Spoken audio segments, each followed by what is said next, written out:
Similar to how KIPs is a framework you can use when communicating with others, we also have a direct conversations framework. The purpose of it is to give you a set of steps to follow when going through one of these direct conversations, like those you gave examples of at the beginning of this session. As pre-work, you read a little about direct conversations and learned that we are defining direct conversations as any conversation where the stakes are high and the outcome is uncertain, where someone's feelings or identity might be on the line. A couple things to note about direct conversation. You don't always see them coming. Sometimes you initiate a direct conversation, but sometimes they are initiated by others. A lot of what we'll talk about today relates to when you need to start a direct conversation. But if you find yourself on the other end, you should always go back to your KIPs. You can't always prepare for a direct conversation. Sometimes you need to walk away and come back to a conversation, and sometimes you need to think on your feet when you find yourself in one.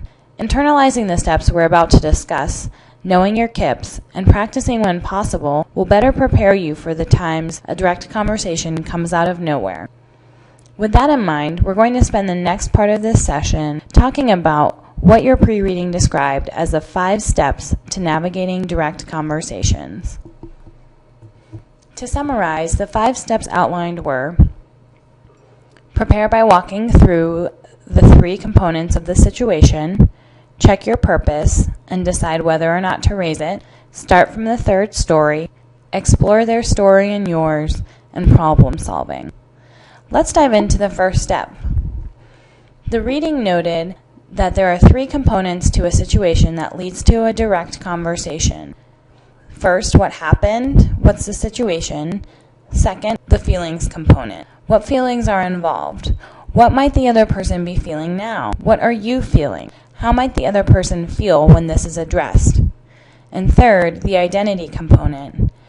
How is identity involved? Is this a conversation based on or going to make assumptions about the other person's character or makeup? So your job is to reflect on these 3 components, ideally before the direct conversation, but sometimes in the moment if that's the situation you're in.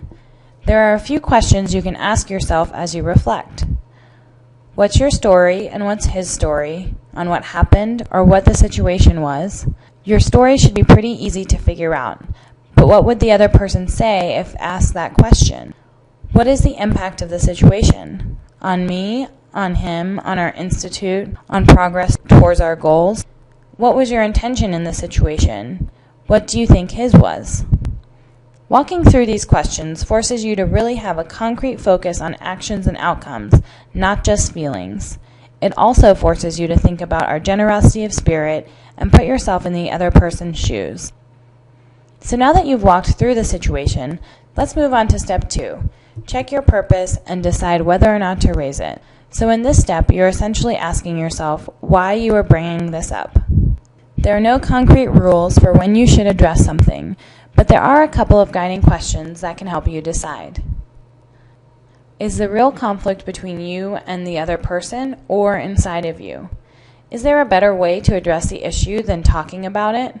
Will actions make the same point better than words?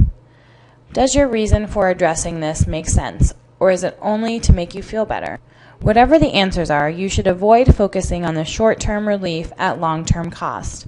For example, you let the person know what they did was wrong, but they don't come to you with a challenge or concern ever again. That's why going through these steps will help you figure out what makes the most sense for this situation.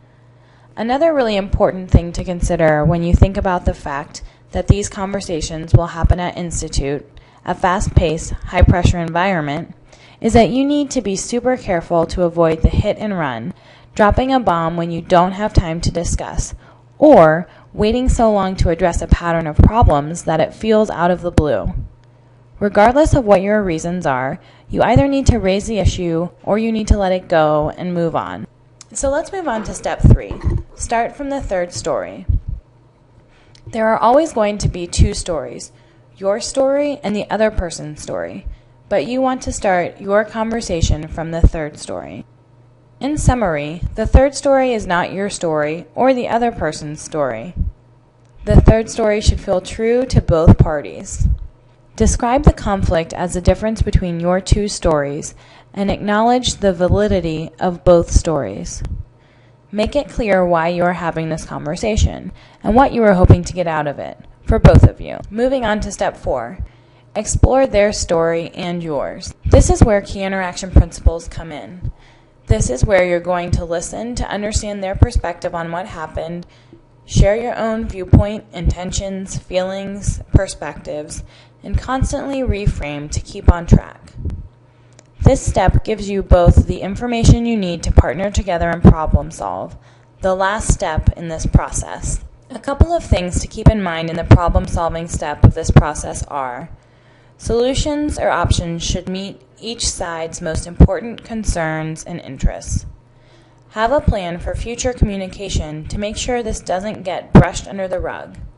So to recap, the 5-step process is: prepare by walking through the 3 components of the situation, check your purpose and decide whether or not to raise it, start from the 3rd story, not yours or the other person's, explore their story and yours, and lastly, problem solving.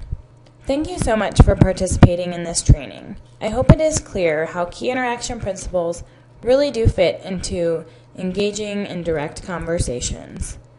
One additional thing worth mentioning as we close out: while you should rely on the key interaction principles and these 5 steps to navigate challenging situations, if you ever find yourself in a situation where the other person has crossed a line by using profanity, shouting, or threatening, you should immediately seek out your manager or your DIO for support. Remember that you should feel empowered to tackle these conversations and also supported when you need it. As you and your team begin to prep for Institute and talk through resource room specific scenarios, be sure to keep these steps in mind. Your manager will also be following up with you about this training, so please jot down a few notes to share with your manager on what you are planning to do to prepare yourself for when these conversations come up and what has been successful for you in the past.